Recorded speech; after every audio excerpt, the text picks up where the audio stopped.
I'm going to give you a quick run through of the Rescue app's core functionality today. So the first thing we need to do is need to go to its URL. It's currently hosted on Heroku, so there we are. And as you can see, we can get the homepage of the Rescue app. So it tells us it's a global online community of people helping others in need. We can either report a disaster now, or we can explore the site. So let's just explore the site. So we've got some options on the top, either Learning Hub, a reporting tool, or About section. In fact, let's decide to register and support first. So we're going to just sign someone up. Let's just say it's going to be me, and my email might be f3@google.com. 123. Maybe my skills I might have to offer is I might have first aid as a skill. I might want to give someone else in a disaster. I don't have access to transport. I'm willing to travel nationally, and I live, let's say, in Australia. Great. So we're going to register myself there. So fantastic. We're now registered. So now we can explore some more functionality around the site. So let's swing over to the Learning Hub. So what's the Learning Hub for? It's a space for users to post, search and find ways for about disaster. So for instance, we can either search for some ideas. Maybe in Australia I might want to fight some fires, or we can either create my own entry. So for instance, maybe I had a good idea around saving water before forest fires. Maybe it's a bit of advice, and it's a forest fire.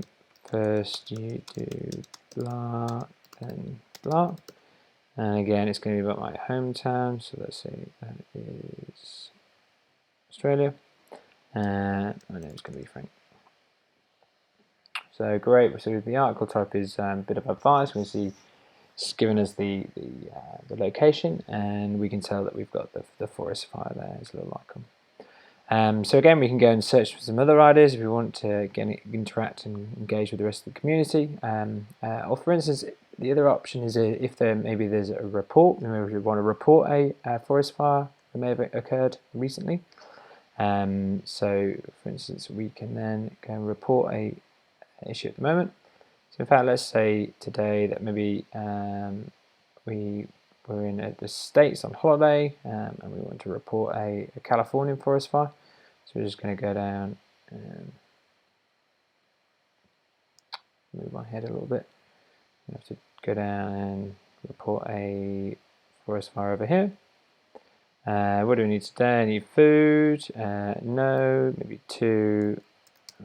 Frank, and you can contact me on that number.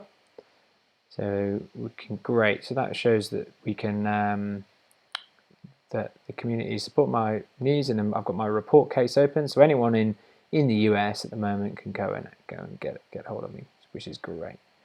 So in fact, I've already set up some users previously on this, and I can see that one of them in the US at the moment. So we can tell that actually we can check that a report has already been created, and we can log in to access this now. So I can see that this person has been emailed about this report. So we can then go back to the reporting tool, and we can even then search for a current report. We can put the report code in. We can put that user's contact details in earlier, not the Australian contact, and maybe log in. And that shows us that we can then log in and see some reports that have been entered. I mean, here's the one we were looking for, and we can see that here's the contact detail there. So we can then comment and say, I can help, blah, blah, and submit. So that's a very, very short run through of some of the core functionality of the Rescue app. Hope you enjoyed it. Thanks for watching.